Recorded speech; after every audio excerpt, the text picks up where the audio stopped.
고용물이 있는 부분만 딱 눌렀을 때는 네. 반응이 이럴 것 같긴 한데 네. 경계를 스치면서 아. 거기서 딱 뭔가 이질하다라는 걸 느끼는 게 아닐까라는 생각이 좀. 가슴을 많이 만져보셨나 봐요.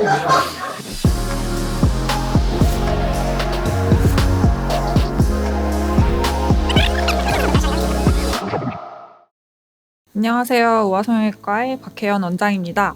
오늘은 인터넷에 떠도는 썰들에 대해서 과연 사실일지 직접 알아보도록 할 건데요. 제가 몇 가지 질문들을 직접 골라서 알려드리도록 하겠습니다.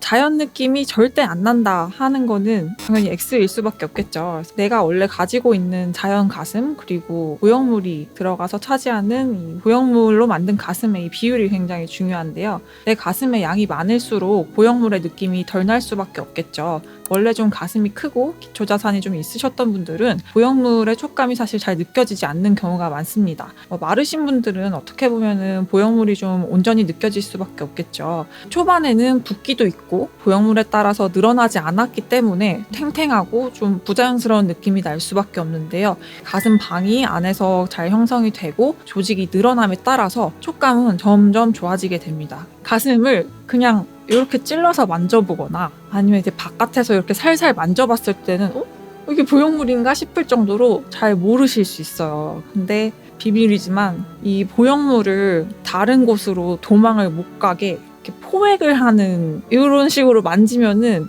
사실 조금 만져질 수가 있어요. 만지면 무조건 느껴진다. 이거는 당연히 사실이 아니겠지만 어떻게 만지냐에 따라서 조금 다를 수 있고요. 그리고 많이들 고민하시는 게 고무공 느낌, 탱탱볼 느낌이 나는 게 싫다라고 말씀하시는데 실제로 만져보면은 그렇게 단단하거나 그렇게 티나진 않아요. 다들 하시는 말씀이 생각보다 촉감이 되게 부드럽고 자연스럽다 이렇게 말씀하십니다. 고용물이 있는 부분만 딱 눌렀을 때는 네. 반응이 이럴 것 같긴 한데 네. 경계를 스치면서 아. 거기서 딱 뭔가 이질하다라는 걸 느끼는 게 아닐까라는 생각이 좀. 가슴을 많이 만져보셨나 봐요. 정확한 말씀입니다. 나 보형물이야 라고 딱 위치하는 그 위치가 사실은 정해져 있어요. 이제 내가 보형물의 감별사인데 딱 한 포인트를 찝어가지고 이게 가짜인지 진짜인지 알아내겠어 했을 때는 또 아래쪽 혹은 옆쪽을 만졌을 때는 확실하게 여기는 조직이 많이 안 덮인 보형물이구나 하고 느껴지는 포인트가 있을 수 있습니다. 아주 예리한 질문이셨습니다. 결론부터 말씀드리면 무조건 무뎌진다는 당연히 X겠죠. 보통은 네 번째 갈비뼈의 사이에 공간을 지나는 신경이 있고요. 이 신경이 유두를 향해서 이렇게 뿅 튀어나오면서 이런 식으로 지배를 해요. 문제는 우리가 보형물 수술을 할 때 박리하는 공간이 이 신경이 나오는 부위와 멀지 않다는 겁니다. 그래서 저희가 이제 가슴 상담을 할 때 제일 중요한 게 이 가슴 방이라고 하는 가로 사이즈인데요. 이거를 재는 이유는 이 방을 넘어가는 경우에는 이 뿅 튀어나오는 신경을 잘라야 될 수밖에 없어요. 그래서 이 가슴방 사이즈에 맞는 보형물을 설정하는 것이 가장 중요합니다. 그럼에도 불구하고 수술하고 직후에 한두 달 정도는 감각이 조금 무딜 수가 있어요. 이 신경이 보형물에 의해서 이렇게 좀 스트레칭이 될 수가 있겠죠. 이게 돌아오는 과정에서 유두가 쓰라려요? 혹은 뭐 찌릿찌릿한 느낌이 들어요? 뭐 둔하게 아파요? 여러 가지 감각으로 돌아옵니다.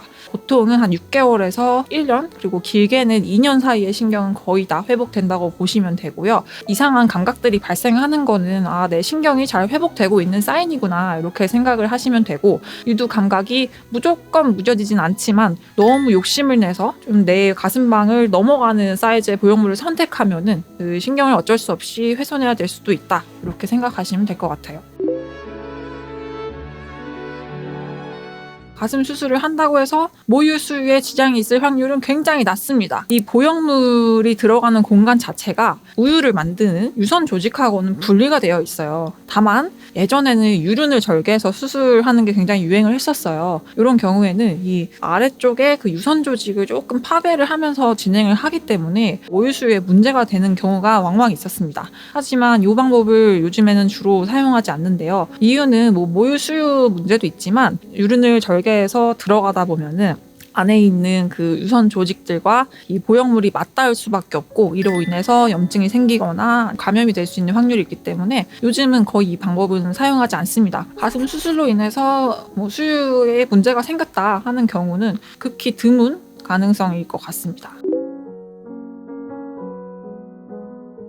미국에서 발표한 그 FDA 가이드라인 때문에 이러한 낭설이 좀 생겼다고 보시면 되는데요. 보형물 자체가 우리 몸 안에 삽입이 돼서 오랫동안 갖고 있어야 되는 의료기기이기 때문에 FDA의 승인을 받기가 굉장히 까다롭습니다. 이 의료기기가 얼마나 안전한지 또 입증을 해야 되고, 얼마나 유효한지, 효과 그리고 부작용, 그리고 앞으로 생길 수 있는 그런 가능성들에 대해서 제조사한테 엄청나게 많은 데이터들을 요구를 하게 됩니다. 이런 데이터들이 다 검증이 되고 의료기기로서 허가를 받은 다음에도 너네가 이거를 판매를 하고 난 이후에도 장기간 무슨 일이 생겼는지 우리한테 보고를 해, 이렇게 명령을 하게 되는데, 우리한테 보고해 주세요 라고 하는 이 기간이 보통은 10년입니다. 2011년도 FDA 가이드라인에 우리가 이제 10년 동안 추적을 쭉 해봤더니 재수술을 한 사람은 몇 명이었고 문제가 생긴 사람은 몇 명이었다, 이런 식으로 보고서가 만들어지게 됐는데, 이게 이제 와전이 되어서 그러면 10년마다 재수술을 해야 되는구나 하고 오해를 좀 빚게 된 거죠. 10년 후 보형물을 꼭 교체해야 한다는 당연히 아닙니다.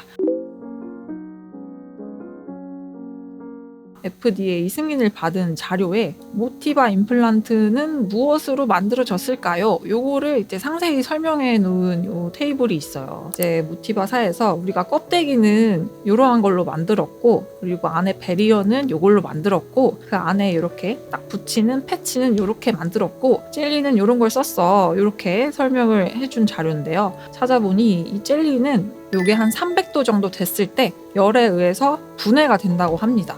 일부는 기체로 사라지고 일부는 잔류물을 남기는데요. 문제는 이 잔류물이 이제 고체로 남을 수도 있고 약간의 찌꺼기 같은 요소로 남을 수도 있다고 해요. 이 덜렁 남은 실리콘, 이거는 거의 불가능하다고 보시면 되고, 그리고 사이즈가 보형물이 엄청 크다면은 타는 시간이 충분하지 않으면 조금 이렇게 찌꺼기들은 남을 수 있겠지만, 형체를 700도에서 1000도 되는 온도에서 유지하기는 또 쉽지 않을 것이다. 네, 오늘은 인터넷에 떠도는 가슴 수술 썰들 과연 진짜인지 한번 낱낱이 파헤쳐 봤는데요. 도움이 되셨는지 모르겠습니다. 또 궁금한 것들이 있으면 병원에 오시면 제가 속 시원하게 말씀드리겠습니다. 이상으로 박혜연 원장이었습니다.